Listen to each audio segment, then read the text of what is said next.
morning. Welcome to Also Driven. I'm Jim. This is Sean, and this Hello. is a Kia Niro. It is a Kia Niro hybrid.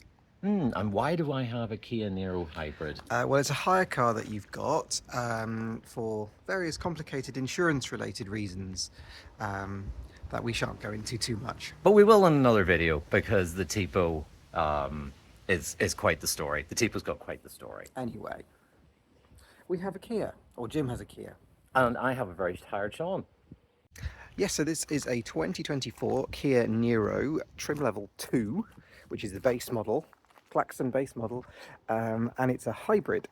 And this is in a rather modern shade of grey, which is a shame, but there we are. They do come in more interesting colours. It's actually a fantastic car. I do sound very uninterested about it, but it is actually brilliant. Jim has loved driving it. It's completely effortless. It's unbelievably economical. Just left Sean's, have filled up with, and also a full tank of fuel. So it's around 250 miles to Anglesey. God, yeah, one of these days I'll remember where I live. And we've made it to Bangor, which is as far from England as you can get, I think. Just about to head on to the angle of Anglesey. And we're at Tesco, so we're going to see how this thing's done for fuel. You've averaged... From here to my Here being house Cambridge. in Anglesey, we got 83 miles to the gallon. Yeah, which is nuts. And you can see why people drive these sorts of things. Why do I sound so negative? Because I sound so negative because what I actually want to say is I've actually bought one. Yeah, he doesn't do mornings. I don't do mornings. Yeah, we loved it so much. I love the quietness of it, the refinement of it, and the space inside is insane. My husband doesn't fit in cars very well, and he fits perfectly in the Niro. So we went and bought one last week, which is really kind of, enterprise hire car should be giving some commission to Kia, I think. Let's have a look inside, and inside is... This is the base model, as I said, and you get sort of cloth seats, and you get a little bit of kind of very scratchy plastics on the doors, which isn't that pleasant.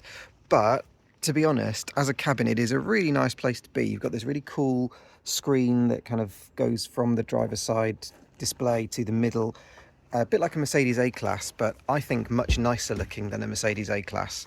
The steering wheel is really strange with this kind of two-spoke layout that it's got. It's quite unusual. It's quite funky, but I think what I really love about it is just how kind of futuristic and modern and kind of sophisticated the whole thing is. Like, everything feels just so nice to use. The touch screen is really easy to use, isn't it? Very intuitive. Yeah. There's this panel underneath the touch screen which kind of has hot links for the climate control. It is a touchy panel in that it doesn't have physical buttons, but they are quite big and quite well spaced, so quite easy to hit when you're driving.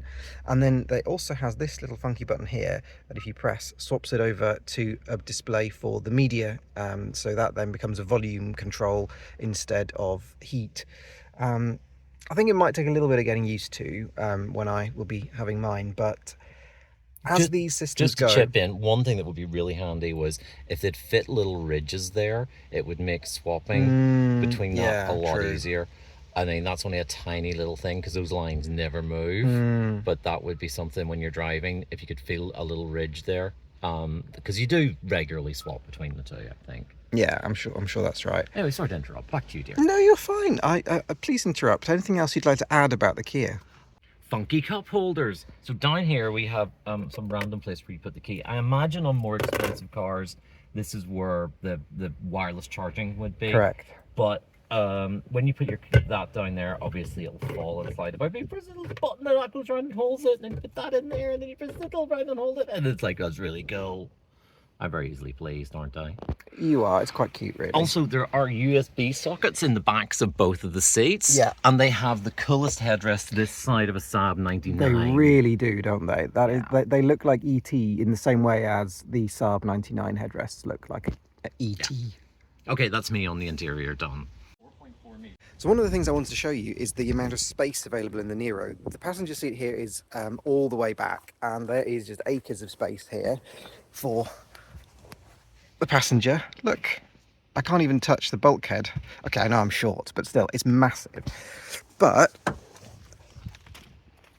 it's very professional. Behind that passenger seat, which is all the way back, there's still huge amounts of really comfortable legroom. Like, I can stretch out, which I've never been able to do in any other car when the seat is this far back, or sort of cars that I've owned reasonably anyway.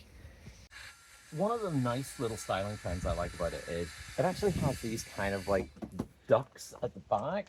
This actually is vents that run the whole way through. Obviously, this is for various forms of aerodynamic efficiency. Can we get it? Can we get it on film?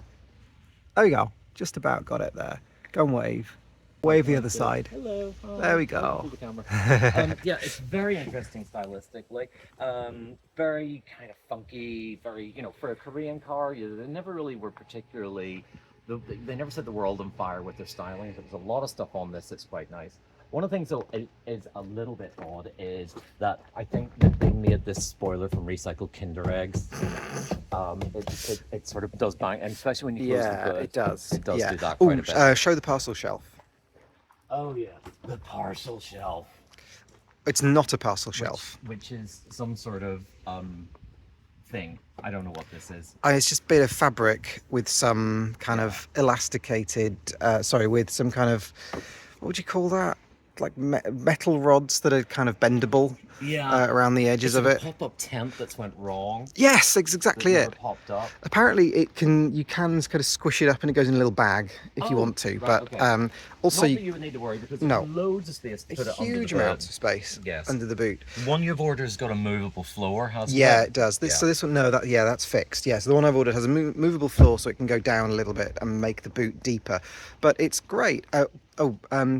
The parcel shelf attaches with these like little elastic strips. It's really odd. I mean, it's a weight saving, space saving thing. It means you can put tall things in the boot and they'll still have the parcel shelf there, but it doesn't do much about noise suppression from stuff in the boot is the only thing. But I want to hear the lovely sound of the tailgate as it closes.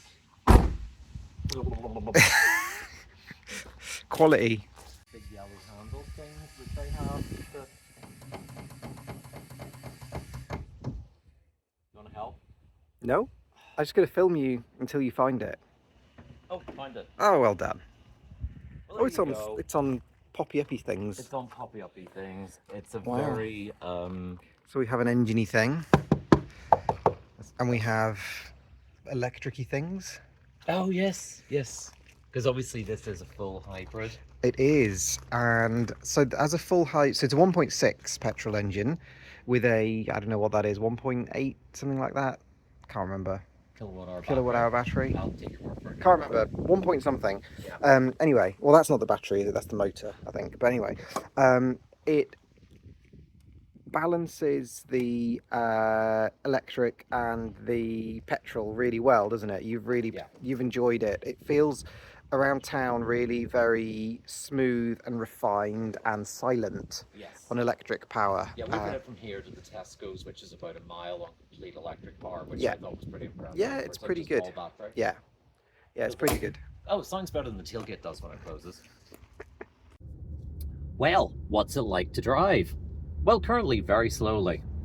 We're stuck in holiday traffic here on the North Wales Expressway.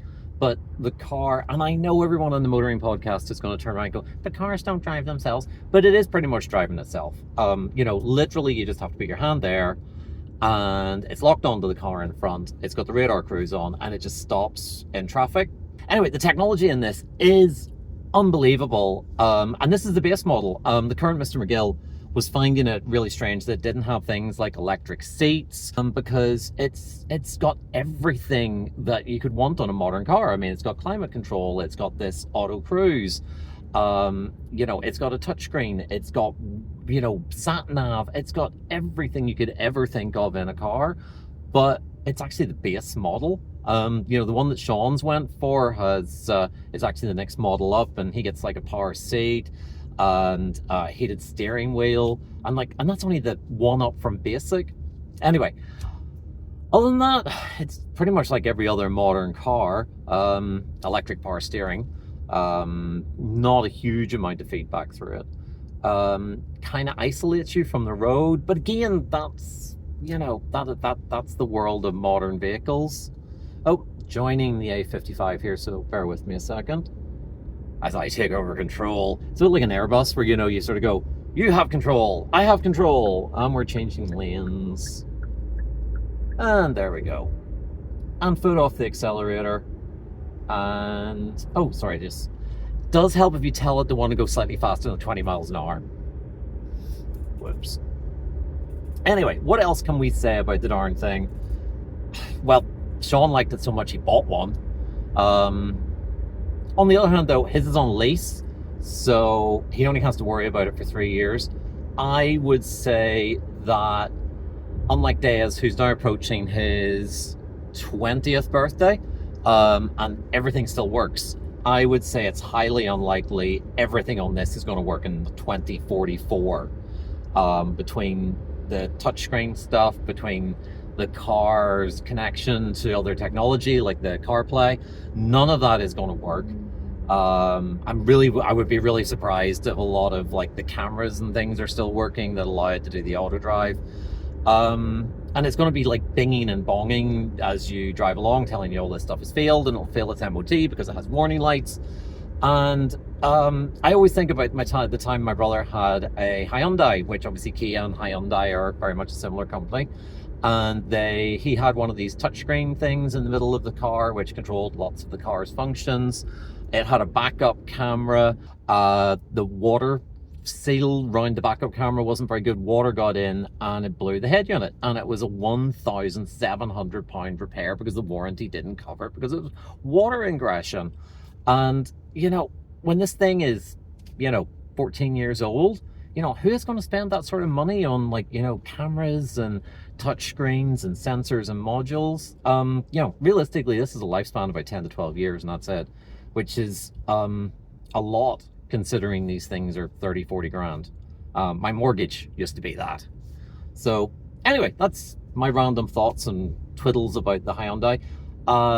Really good value for money. Absolutely amazing space. The tech seems to work as it's supposed to do. It hasn't driven me insane. And as far as I'm concerned, it's got this weird styling which I quite like. It's kind of a crossover between a Rover Streetwise and a Vauxhall Signum. And it works. It works for us. It works for Sean's husband because obviously he has limited mobility.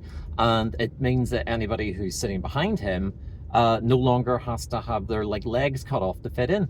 So on that note, back to me and Sean in the driveway. That's a Kia Niro. Absolutely very practical piece of kit. It's very practical. It's wonderful. It's smooth. It's swishy. It feels very 2020s. It's a nice design.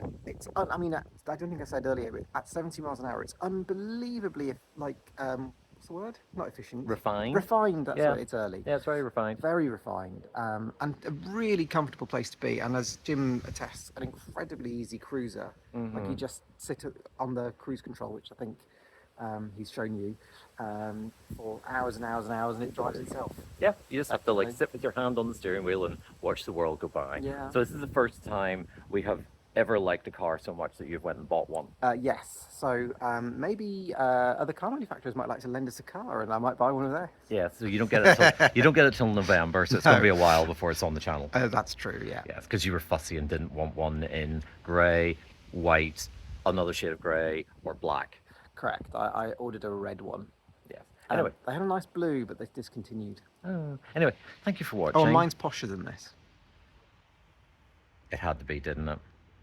I know I'm a base model king, but not for modern cars, I'm afraid. On that note,